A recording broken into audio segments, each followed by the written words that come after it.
라이트 앤 딜라이트 말씀 묵상의 시간입니다. 사랑하는 주님, 오늘도 새날을 열어주시니 감사합니다. 주님, 우리가 오늘도 새로운 날에 새로운 삶을 살게 될 것입니다. 어쩌면 반복되는 것 같은 일상이지만 성실하신 주님께서 새롭게 주신 시간을 주님께서 허락하신 지혜와 용기와 믿음으로 살게 하소서. 매 순간 성령께서 우리를 붙잡아 주시고 인도하시기를 기도합니다. 예수님 이름으로 기도드립니다.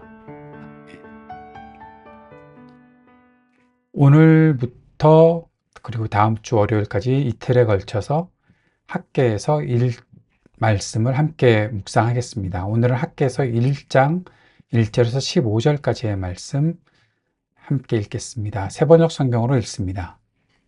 다리우스 왕 2년 6째 달 그 달 초하루에 학개 예언자가 주님의 말씀을 받아서 스알데엘의 아들 스룹바벨 유다 총독과 여호사닥의 아들 여호수아 대제사장에게 전하였다. 만군의 주님께서 이렇게 말씀하신다. 이 백성이 말하기를 때가 되지 않았다. 주님의 성전을 지을 때가 되지 않았다고 한다. 학개 예언자가 주님의 말씀을 받아 전한다. 성전이 이렇게 무너져 있는데 지금이 너희만 잘 꾸민 집에 살고 있을 때란 말이냐. 나 만군의 주가 말한다. 너희는 살아온 지난날을 곰곰이 돌이켜 보아라.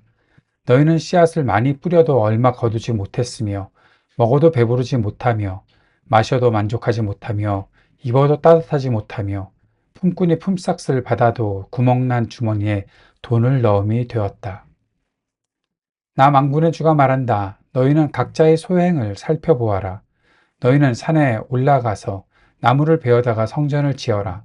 그러면 내가 그 성전을 기껍게 여기고 거기에서 내 영광을 드러내겠다. 나 주가 말한다. 너희가 많이 거두기를 바랐으나 얼마 거두지 못했고 너희가 집으로 거두어 들였으나 내가 그것을 흩어버렸다. 그 까닭이 무엇이냐? 나 만군의 주의 말이다. 나의 집은 이렇게 무너져 있는데 너희는 저마다 제 집 일에만 바쁘기 때문이다. 그러므로 너희 때문에 하늘은 이슬을 그치고 땅은 소출을 그쳤다. 내가 땅 위에 가뭄을 들게 하였다. 산 위에도 곡물과 새 포도주와 기름 위에도 밭에서 나는 모든 것 위에도 사람과 짐승 위에도 너희가 애써서 기르는 온갖 것 위에도 가뭄이 들게 하였다. 스알데알의 아들 스룹바벨과 여호사닥의 아들 여호수아 대제사장과 남아있는 모든 백성이 주 그들의 하나님이 하신 말씀과 주 하나님이 보내신 학개 예언자가 한 말을 따랐다. 백성은 주님을 두려워하였다. 주님의 특사 학개는 주님께서 하신 말씀을 백성에게 전하였다. 내가 너희와 함께 있겠다. 나 주의 말이다. 주님께서 스알디엘의 아들 스룹바벨 유다 총독의 마음과 여호사닥의 아들 여호수아 대제사장의 마음과 남아있는 모든 백성의 마음을 감동시키셨다. 그래서 백성이 와서 그들이 하나님 만군의 주님의 성전을 짓는 일을 하였다. 때는 다리우스 왕 2년 6째 달 그 달 24일이다. 아멘. 학개서 말씀을 함께 묵상을 합니다. 학개 말씀은 우리가 어느 정도 상식을 갖고 있다면 성경을 좀 읽었던 상식을 말하는 거죠. 갖고 있다면 성전 건축에 대한 말씀을 주님께서 하시는 것. 아마 1장 지금 읽은 것을 통해서도 아시겠지만 하나님께서 하나님의 성전이 지어지는 것. 이제 포로 생활에서 돌아온 백성들이 예루살렘을 재건해야 되는 일을 하는데 그때 이 재건이 멈추었던 일을 두고 그 성전 짓는 것에 박차를 가할 것에 대해서 학개 예언자를 통해서 하신 말씀입니다. 바벨론 포로에서 돌아온 유다 백성은 처음엔 열심히 있었습니다. 그래서 기초를 놓고 제단을 쌓고 예배를 회복하기 시작했지요. 그런데 우리가 느헤미야서에서도 읽고 보았었지만 주변 민족들의 방해와 정치적인 압박이 시작되자 공사가 중단됩니다. 그런데 백성이 그때 이야기를 할 때 이런 말을 합니다. 여호와의 집을 건축할 때가 이르지 아니하였다. 때가 이르지 아니하였다. 때가 아직 아니야. 겉으로 보기에 그럴듯한 말이죠. 경제도 불안하고 정치도 복잡하고 삶도 안정되지 않았는데 조금 더 상황이 좋아지면 그때 성전을 다시 짓겠다고 미룬 것입니다. 그런데 하나님은 그 말을 이렇게 들으십니다. 1장 4절에 이 성전이 황폐하였는데 너희가 이때 잘 꾸민 집에 거주하는 것이 옳으냐? 성전 공사가 멈추었는데 너네 집은 점점 화려해지고 편안해지고 안정되어 가고. 그런데 여기서 문제는 집을 고치는 것 자체가 아니라 문제는 삶의 중심에서 하나님과 하나님의 집인 공동체를 밀어낸 그 마음의 방향입니다. 오늘 우리의 언어로 바꾸면 이렇게 되겠죠. 일이 좀 안정되면 그때 예배와 공동체에 더 집중할게요. 아이들 교육이 좀 자리 잡으면 그때 봉사도 하고 헌신도 할게요. 내 삶이 좀 정리되면 그때 하나님께 더 헌신할게요. 굉장히 합리적인 말처럼 느껴지고 열망은 가득한데 지금 상황이 아니니까 조금 미루는 거 그게 뭐 잘못입니까? 라고 들리는 그런 말들이죠. 그런데 그러는 동안 하나님의 집은 나중에로 밀려나 있고 나의 집, 나의 커리어, 나의 안락함 그게 지금 당장으로 우선순위가 되어버린 것입니다. 너희의 길을 살펴보라. 하나님께서 우리의 일상을 흔드시면서 말씀하시는 거죠. 하나님은 예언자 학개를 통해서 반복해서 말씀하십니다. 그러므로 이제 만군의 여호와가 이같이 말한다. 너희는 너희의 행위를 살펴보아라. 1장 5절과 7절에 같은 말씀이 반복되고 있습니다. 그리고 그들의 삶에 어떤 일이 일어나고 있는지를 깨닫게 하십니다. 6절에 보면 너희가 많이 뿌릴지라도 수확이 적고 먹어도 배부르지 않고 마셔도 흡족하지 못하고 입어도 따뜻하지 못하고 일꾼이 삭슬 받아도 그냥 그것은 구멍난 주머니에 넣은 것 같다. 열심히 사는데 계속해서 허전하고 모자라고 메마른 삶, 돈은 버는데 만족이 없고 뭔가 많이 하는데 기쁨 대신에 피곤함과 공허함만 남는 것입니다. 관계도 신앙도 일도 다 하는데 묘하게 마음 깊은 곳이 비어있는 느낌이 되는 것이죠. 하나님은 그 이유를 이렇게 설명하십니다.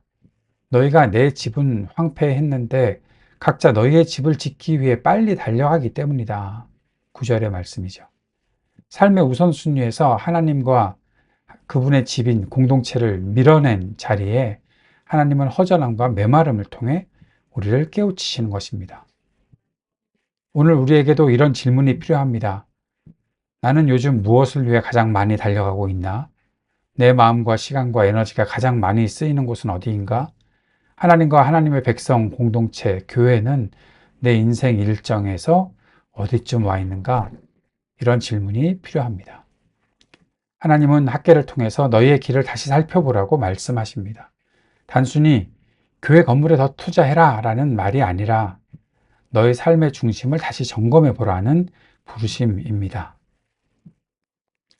하나님의 집, 그것은 무엇일까요? 이것은 건물을 넘어서서 하나님의 백성 공동체를 말하는 것으로 우리는 생각해야 합니다. 오늘 우리는 더 이상 예루살렘 성전을 짓지 않지요. 교회 건물을 화려하게 짓는다고 해서 그것이 성전 건축이다. 그것은 이제 말도 되지 않는 이야기입니다. 예수님께서 오셔서 자신을 새 성전이라 하셨고 요한복음 2장에요. 신약 성경은 교회 공동체를 하나님의 성전이라고 부르고 있지요. 고린도전서 3장 16절에는 너희는 하나님의 성전이다. 에베소 2장 22절에는 너희도 성령 안에서 하나님이 거하실 처소가 되기 위하여 함께 지어져 간다. 베드로전서 2장 5절에 산 돌같이 신령한 집으로 세워진다. 이것 모두가 우리 공동체를 우리가 함께 모인 교회 건물이 아닌 우리들을 가리켜 하신 말씀입니다. 그래서 오늘 우리에게 하나님의 집을 지으라는 말씀은 단지 건물을 지으라, 건물을 화려하게 지으라, 그렇게 짓자라는 말이 아니라 하나님이 거하실 백성 공동체를 세워라. 예배와 말씀과 사랑과 정의와 선교가 살아있는 공동체를 세워라 라는 부르심으로 들어야 하는 것입니다. 예배의 집을 함께 세우는 것. 하나님의 집은 예배의 집입니다. 그러므로 성전을 다시 짓는다는 것은 예배를 우선순위에 두는 삶을 회복하는 것입니다. 예배를 옵션이 아니라 중심에 두는 것이죠. 주일 예배뿐 아니라 일상 속에서 하나님을 기억하고 가정에서 소그룹에서 함께 하나님께 시선을 돌리는 것. 바쁘다는 이유로 피곤하다는 이유로 하나님 앞에 머무는 시간은 자꾸 줄어드는데 일과 취미와 휴식은 점점 커져간다면 우리 안의 성전은 조금씩 무너져 가는 것일지도 모릅니다. 두 번째는 하나님의 집은 사랑과 책임의 공동체를 세우는 것입니다. 사랑과 책임의 공동체가 바로 하나님의 집이죠. 그래서 성전을 다시 짓는다는 것은 교회 안에서 서로를 기억하고 아픈 자를 돌아보고 연약한 자를 홀로 두지 않고 갈등을 방치하지 않고 화해를 위해 노력하고 서로를 위해 기도해주는 관계의 공간을 다시 세우는 것입니다. 건물이 아무리 좋아도 그 안에 서로를 무시하고 서로에게 무관심하고 서로를 이용하는 관계만 있다면 그것은 더 이상 하나님의 집이라 부르기 어렵겠지요. 세 번째, 하나님의 집은 세상을 향해 열려있는 집입니다. 세상을 향한 증언의 집을 세우는 것이 바로 하나님의 집을 다시 세우는 거죠. 성전은 이스라엘 백성만 모이는 곳이 아닙니다. 모든 민족을 향해 열려있는 기도의 집이었습니다. 이사야 56장 7절의 말씀에 그렇게 되어 있죠. 오늘 하나님의 집을 세운다는 것은 우리의 교회 공동체가 세상의 아픔과 부르짖음에 귀를 기울이고 억울한 자, 가난한 자, 소외된 자를 향해 문을 여는 것이며 각자의 일터에서 하나님의 사람으로 정직과 사랑과 정의를 실천하는 흩어진 성전으로 살아가는 것입니다. 만일 건물은 멋진데 세상을 향한 문이 굳게 닫혀 있는 공동체라면 하나님이 원하시는 집의 모습은 결코 아닙니다. 구체적인 순종을 하나님께서 말씀하십니다. 올라가서 나무를 가져다가 성전을 건축하라. 하나님은 학계를 통해서 매우 구체적으로 말씀하시죠. 1장 8절에 너희는 산에 올라가서 나무를 가져다가 성전을 건축하라. 그리하면 내가 그곳으로 말미암아 기뻐하고 또 영광을 받으리라. 하나님은 막연하게 언젠가 될 때 헌신해라 그렇게 말씀하지 않으셨습니다. 지금 할 수 있는 구체적인 순종을 요구하십니다.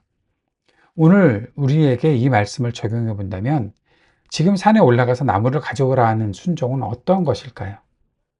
몇 가지 이렇게 적용하고 살펴봅니다. 첫째, 나의 시간에서 하나님의 집 몫을 떼어내는 것이 필요하다. 바쁜 일정에서 예배와 말씀, 공동체를 위한 시간을 따로 떼어내는 것. 시간 나면 하겠습니다가 아니라 먼저 이것을 위해 시간을 비워두겠습니다 라고 결정하는 것. 이것이 오늘 우리가 나무를 가져오는 첫 걸음일 수도 있겠지요. 두 번째는 나의 마음과 재능을 공동체를 위해 여는 것입니다. 하나님의 집은 저절로 세워지지 않습니다. 각 사람이 가지고 있는 은사, 재능, 마음, 경험이 모일 때 세워집니다. 만약에 교회를 예를 든다면 누군가는 찬양을 하고 누군가는 아이들을 돌보는 섬김을 하고 누군가는 환대를 베푸는 식사, 커피를 준비하고 누군가는 말씀을 나누고 누군가는 상담을 하고 누군가는 행정을 하고 운영을 하고 하나님의 집은 다양한 나무들이 모여서 세워지는 집이 되는 것이겠죠. 세 번째는 관계를 다시 세우는 수고가 필요하다는 것입니다. 무너진 벽돌 하나를 다시 올리듯이 말입니다. 성전이 무너졌다는 것은 단지 돌이 무너졌다는 의미가 아니라 관계와 신뢰가 무너졌다는 뜻일 때가 많습니다. 서운함 때문에 멀어진 지체가 있는지, 미움과 상처 때문에 피하고 있는 사람이 있는지, 그냥 이렇게 거리두고 살지 라고 마음을 닫은 사람이 있는지, 하나님의 집을 다시 세운다는 것은 무너진 관계의 벽돌을 다시 한 장씩 올리는 수고를 포함하는 것입니다. 다섯 번째 우리가 살펴볼 것은 내가 너희와 함께 하노라 하는 하나님이 주시는 약속입니다. 수룹바벨과 여호수아 그리고 남은 모든 백성들이 여호와의 음성을 듣고 여호와를 경외하며 순종하게 됩니다. 12절 말씀이죠. 그때 하나님이 다시 학계를 보내어 말씀하시죠. 내가 너희와 함께 하겠다. 13절입니다. 이 말씀이 성전 건축의 핵심입니다. 성전을 다시 짓는 것은 하나님의 임재, 하나님의 함께 하심을 다시 붙드는 일입니다. 성전 건축은 하나님께서 마음을 움직이시는 사건이었습니다. 하나님께서 유다 총독과 대제사장과 모든 백성의 마음을 감동시키셔서 움직이셔서 성전 짓는 일을 하게 하셨다라는 거죠. 하나님께서 마음을 움직이시는 사건이 성전 건축이었습니다. 우리가 이 말씀을 듣고 주님, 제 마음을 움직여 주십시오. 무너진 하나님의 집을 다시 일어나게 하소서. 이렇게 기도할 때 성령께서 우리의 마음을, 우리 가정과 공동체를, 교회를 움직이시는 일이 시작되는 것입니다. 이 마음을 품고 우리가 무너진 공동체를 다시 세우기 위해 어떻게 애써야 할지 학교에서 묵상을 통해서 다시 한번 살펴보는 귀한 시간이 될 수 있기를 바랍니다. 주님께서 가르쳐 주신 기도 함께 드리겠습니다. 하늘에 계신 우리 아버지, 아버지의 이름을 거룩하게 하시며 아버지의 나라가 오게 하시며 아버지의 뜻이 하늘에서와 같이 땅에서도 이루어지게 하소서. 오늘 우리에게 일용할 양식을 주시고 우리가 우리에게 잘못한 사람을 용서하여 준 것 같이 우리 죄를 용서하여 주시고 우리를 시험에 빠지지 않게 하시고 악에서 구하소서. 나라와 권능과 영광이 영원히 아버지의 것입니다. 아멘.